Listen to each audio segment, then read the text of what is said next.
7월 24일 오늘 만나 성경 말씀은 예레미야 8장 18절에서 22절 말씀입니다. 나의 기쁨이 사라졌다. 나의 슬픔은 나을 길이 없고 이 가슴은 멍들었다. 저 소리 가련한 나의 백성, 나의 딸이 울부짖는 저 소리가 먼 이국 땅에서 들려온다. 백성이 울부짖는다. 이제 주님께서는 시온을 떠나셨단 말인가? 시온에는 왕도 없단 말인가? 그러나 주님께서 말씀하신다. 어조자고 조각한 신상과 헛된 우상을 남의 나라에서 데려다가 나를 노하게 하였느냐? 백성이 또 울부짖는다. 여름철이 다 지났는데도 곡식을 거둘 때가 지났는데도 우리는 아직 구출되지 못하였습니다. 나의 백성, 나의 딸이 채찍을 맞아 상하였기 때문에 내 마음도 상처를 입는구나. 슬픔과 공포가 나를 사로잡는구나. 길르앗에는 유향이 떨어졌느냐? 그곳에는 의사가 하나도 없느냐? 어찌하여 나의 백성, 나의 딸의 병이 낫지 않는 것일까? 아멘. 오늘 만나로 만나주시는 하나님을 기대합니다. 요즘 주변에서 여름철 감기로 고생하는 어린이들이 많다는 소식이 들려옵니다. 기침과 고열로 밤새 아파하는 자녀를 간호하느라 같이 밤을 새웠다고 말씀하시는 부모님께서는 꼭 뒤에 이런 말을 붙이십니다. 이럴 땐 제가 대신 아파주고 싶어요. 모든 부모의 마음이 그렇지 않을까요? 아이가 끙끙거리면 부모도 잠을 이룰 수 없고, 아픈 건 아이지만 어느샌가 아이의 아픔이 곧 나의 아픔처럼 느껴집니다. 할 수만 있다면 정말 대신 아파주고 싶은 마음이 간절합니다. 오늘 말씀은 예레미야의 예언입니다. 그런데 말씀 안에서는 예레미야의 목소리뿐 아니라 다양한 목소리들이 들려옵니다. 먼저는 백성들의 목소리가 들려옵니다. 19절 상반절 말씀입니다. 여호와께서 시온에 계시지 아니한가? 그의 왕이 그 가운데 계시지 아니한가? 이어지는 20절 말씀입니다. 추수할 때가 지나고 여름이 다하였으나 우리는 구원을 얻지 못한다 하는도다. 그런데요, 이 두 말씀 사이사이에서는 이런 말씀들도 함께 들려옵니다. 19절 하반절 말씀입니다. 그들이 어찌하여 그 조각한 신상과 이방의 헛된 것들로 나를 경노하게 하였는고 하시니. 21절 22절 말씀입니다. 딸, 내 백성이 상하였으므로 나도 상하여 슬퍼하며 놀라움에 잡혔도다. 길르앗에는 유향이 있지 아니한가? 그곳에는 의사가 있지 아니한가?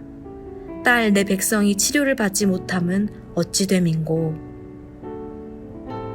백성들의 목소리와는 사뭇 다른 이 말씀은 누구의 목소리일까요? 그렇습니다. 하나님의 말씀입니다. 하나님께서는 패역한 백성들을 자신의 딸이라 부르십니다. 그리고 그들이 고통 중에 있는 모습을 보시며 함께 탄식하십니다. 그들과 같이 아파하십니다. 지금 이 모든 말씀을 전하고 있는 것은 선지자 예레미야입니다. 예레미야는 백성들의 고통스러운 목소리와 하나님의 애통함을 분리하지 않습니다. 분리할 수가 없었습니다. 백성들의 아픔이 곧 하나님의 아픔이고 하나님의 애통함이 곧 선지자인 자신의 마음과 같았기 때문입니다. 사랑하는 성도 여러분, 하나님은 우리가 아파할 때, 고통 가운데 있을 때 우리에게서 멀리 떨어져 계시는 분이 아닙니다. 우리의 죄악 때문에 고통 가운데 있을지라도 하나님께서는 우리를 손가락질하며 정죄하는 분이 아니십니다. 오히려 하나님께서는 우리의 고통 가운데 함께 계시며 우리와 함께 아파하시고 우리를 위해 탄식하시는 분이십니다. 우리가 회복되기를, 하나님의 마음을 깨닫기를 원하십니다. 부모가 아파하는 자녀를 보며 안타까워하듯, 기꺼이 밤새 그 아픔에 동참하듯, 그 아픔을 끌어안고 자녀가 회복되기를 간절히 기도하듯 하나님께서도 우리를 내 딸아, 내 아들아 부르시며 우리와 함께 애통하시며 탄식하십니다. 오늘 하루 하나님의 이 마음 알아 아버지의 사랑에 믿음의 삶으로 응답하는 아버지의 곁에 머물며 그 말씀 따르는 하루 되시기를 소망합니다. 기도하겠습니다. 사랑의 하나님, 우리가 아파할 때에 그 자리에 함께 하시며 안타까움으로 우리가 회복되기를 바라시는 하나님의 사랑의 마음을 알게 하시니 감사합니다.